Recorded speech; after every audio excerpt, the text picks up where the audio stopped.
Hello दोस्तों, स्वागत है आपका हमारे यूट्यूब चैनल याहू बाबा पे। ये हमारा पीएचपी कोर्स से रिलेटेड 82 ट्यूटोरियल है और इस कोर्स में आप पीएचपी मैथ के दो फंक्शन सीखने वाले हैं, मेन और मैक्स। यहाँ पर देखिए, यहाँ पर हमारे पास एक लिस्ट है कुछ न्यूमेरिक नंबर्स की। अब इस लिस्ट में से मैं दो तरीके के नंबर्स निकालना चाहता हूँ, एक मिनिमम और एक मैक्सिमम। मिनिमम मतलब सबसे छोटा, तो इसमें सबसे छोटा जो है वो है 2, और मैक्सिमम मतलब सबसे बड़ा, तो मैक्सिमम जो है इसमें वो है 10। तो इस तरह की न्यूमेरिक लिस्ट में से अगर आप मिनिमम और मैक्सिमम निकालना चाहते हैं तो उसके लिए हमारे पास फंक्शंस भी आते हैं। एक है मेन फंक्शन और दूसरा है मैक्स फंक्शन। यहाँ देखिए, मिनिमम फंक्शन के अंदर यहाँ पर आप जो ये से लिस्ट आ रही है, इस लिस्ट को आप यहाँ पे डाल देंगे। इस लिस्ट में मिनिमम दो न्यूमेरिक नंबर्स होने जरूरी हैं, तभी उनका कंपेयर कर सकेगा कि इसमें से कौन सा छोटा है। तो मेन फंक्शन जो है हमारे को मिनिमम नंबर निकाल के देता है, और इसके बाद अगर हम देखें मैक्स फंक्शन को, ये हमारे को मैक्सिमम नंबर निकाल के देता है। इसमें भी हमारे को यही लिस्ट डाल देनी है, और इसके अंदर भी मिनिमम दो नंबर्स का होना जरूरी है, तभी उनमें से कंपेयर करके ये मैक्सिमम नंबर निकाल सकेगा।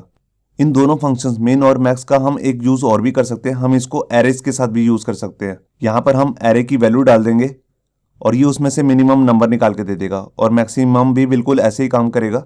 तो आइए देखते हैं प्रैक्टिकली कि हम इन दोनों को कैसे यूज कर सकते हैं। यहाँ देखिए, HTML के एडिटर में मैंने अपनी एक फाइल बना ली है math.php, और यहाँ पर आपको एक लिस्ट दिख रही होगी, ये कुछ नंबर्स हैं। अब इस लिस्ट में से मैं एक मैक्सिमम नंबर निकालना चाहता हूँ, तो उसके लिए यहाँ पर मैं अपना फंक्शन यूज करने वाला हूँ जिसका नाम है मैक्स। तो उससे पहले मैं इस लिस्ट को एक वेरिएबल के अंदर डाल लेता हूँ और उसका नाम ले लेता हूँ जैसे वैल। वैल मतलब वैल्यू, और यहाँ पर अपना फंक्शन यूज करता हूँ मैक्स। ये देखिए, अब ये जो लिस्ट है ये पूरी की पूरी मैंने मैक्स फंक्शन के अंदर एज ए पैरामीटर पास कर दी है। अब जो भी मैक्सिमम वैल्यू होगी वो इस वैल नाम के वेरिएबल के अंदर स्टोर हो जाएगी, उसको मैं यहाँ आगे प्रिंट भी करा लेता हूँ। ये देखिए, यहाँ पर मैंने फाइल को सेव किया, और ये देखिए इसमें से जो सबसे बड़ा नंबर था वो है 68। तो देखिए इसने इसको यहाँ पे प्रिंट कर दिया। और इसी तरह हम दूसरा फंक्शन भी यूज कर सकते हैं जिसका नाम है मेन। मेन मतलब मिनिमम। ये देखिए, यहाँ पर मैंने फाइल को सेव किया, और ये देखिए इस लिस्ट में जो सबसे छोटा था वो था 14, तो उसको इसने यहाँ पे प्रिंट कर दिया 14 को। तो मिनिमम का यही काम होता है, वो सबसे छोटा नंबर आपको निकाल के दे देगा, और मैक्सिमम आपको सबसे बड़ा नंबर। अब मैं इन दोनों नंबर्स को एरेज के साथ कैसे यूज कर सकते हैं उसको दिखाता हूँ। तो यहाँ पर देखिए, जो ये लिस्ट है इसको भी मैं यहाँ से कट कर लेता हूँ, और इसके अंदर यहाँ पर एक एरे पास कर देता हूँ। यहाँ पर मैंने राउंड ब्रेसेस लगा ली। अब इस एरे के अंदर यहाँ पर मैं अपने नंबर्स को पेस्ट कर देता हूँ। अब देखिए, ये जो है ये इस समय एक एरे बन चुका है। यहाँ पर ये एरे मैं किसी वेरिएबल के अंदर स्टोर कर रहा के यहाँ पर सीधा वेरिएबल भी यूज कर सकता हूँ। तो देखिए, यहाँ पर मैंने फाइल को सेव किया, और ये देखिए इसने एरे की लिस्ट में भी हमारे को 14 रिटर्न कर दिया। तो यहाँ पर भी ये बिल्कुल सही काम कर रहा है।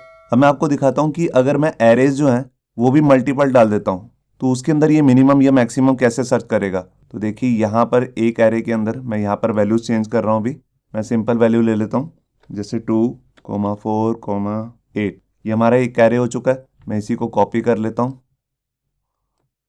और यहाँ पे कोमा लगा के एक एरे और डाल देता हूँ। इस एरे के अंदर यहाँ पे मैं वैल्यूज चेंज कर लेता हूँ। ये देखिए, यहाँ पर इस समय हमारे पास दो एरे हो चुके हैं। अब ये इनमें से मिनिमम कैसे निकालेगा। देखिए, ये पहली वैल्यू को, पहले एरे की पहली वैल्यू को दूसरे एरे की पहली वैल्यू से मैच करेगा। तो देखिए, ये दोनों कॉमन है, मतलब कि 2 = 2 ही है, इक्वल है। उसके बाद ये 4 को मैच करेगा। 4 क्या छोटा है 5 से, तो देखिए 5 से वो छोटा है। तो जैसे इसे एक भी छोटा मिल जाएगा, जैसे यहाँ पर इसको इस समय ये वाला नंबर जो है वो छोटा मिल चुका है, मिनिमम मिल चुका है, तो वो इस वाले एरे को प्रिंट कर देगा। तो यहाँ पर जो ये एरे है ये इस समय वैल में आ जाएगा, और एरे को हम ऐसे प्रिंट नहीं कर सकते, तो उसके लिए हमारे को यहाँ पर प्रिंट टार फंक्शन यूज करना पड़ेगा।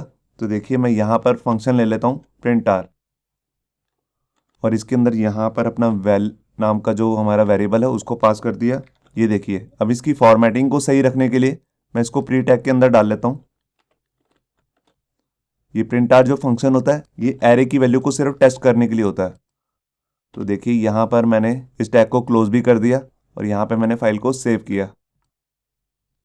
ये देखिए, यहाँ पर हमारे पास दो एरे थे, तो इसने 2, 4, 8 वाला जो एरे है उसको यहाँ पे प्रिंट कर दिया, क्योंकि यहाँ पर एक बार 5 आ गया था। तो जब इसको 5 से 4 को कंपेयर किया तो 5 बड़ा है और 4 छोटा है। तो यहाँ पर हम जो फंक्शन यूज कर रहे हैं उसका काम सिर्फ यही था कि वो हमारे को मिनिमम वैल्यू निकाल के दे।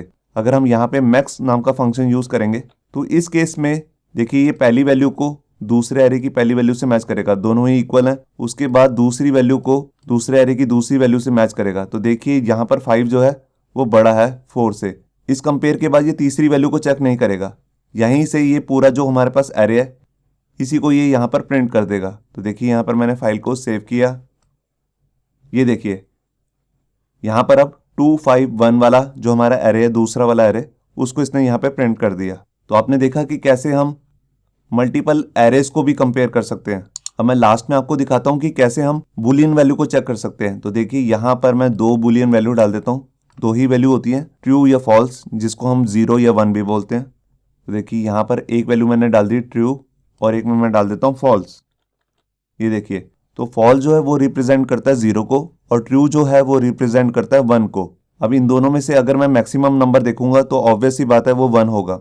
तो देखिए अब यहाँ पर हम इस वैल्यू को प्रिंट भी कर देते हैं। यहाँ पर मैं वैल को प्रिंट कर रहा हूँ और ये देखिए यहाँ पर प्रिंट हो गया 1, क्योंकि मैंने आपको बताया जो ट्रू है वो रिप्रेजेंट कर रहा है 1 को। तो 1 जो है वो बड़ा होता है 0 से, इसलिए इसने यहाँ पर मैक्सिमम नंबर जो है वो 1 दिखा दिया। अगर हम यहाँ पे मिन यूज करेंगे तो देखिए यहाँ पर कुछ भी प्रिंट नहीं हुआ। यहाँ पर कुछ नहीं का मतलब सीधा सा है 0, मतलब कि 0 को इसने यहाँ पे प्रिंट नहीं किया। और अगर मैं यहाँ पर जाकर ट्रू को कंपेयर करता हूँ सीधा ही न्यूमेरिक वैल्यू 0 से, तो अब देखते हैं यहाँ पर मिनिमम नंबर कौन सा दिखाएगा। ये देखिए यहाँ पर ये दिखा रहा है 0, क्योंकि मैंने आपको बताया जो ट्रू है उसकी वैल्यू होती है 1। और इसी तरह हम यहाँ पर मैक्स भी चेक कर सकते हैं। ये देखिए मैंने फाइल को सेव किया और ये देखिए यहाँ पर आंसर आ गया 1। तो आपको यहाँ पे समझ में आ गया होगा कि मेन और मैक्स का क्या काम होता है। होप सो आपको ये हमारा वीडियो ट्यूटोरियल अच्छा लगा होगा। अगर अच्छा लगा है तो वीडियो को प्लीज़ लाइक करना मत भूलिए। अगर आप ऐसे ही रेगुलर अपडेट चाहते हैं तो हमारे चैनल याहू बाबा को सब्सक्राइब करना मत भूलिए। Thank you.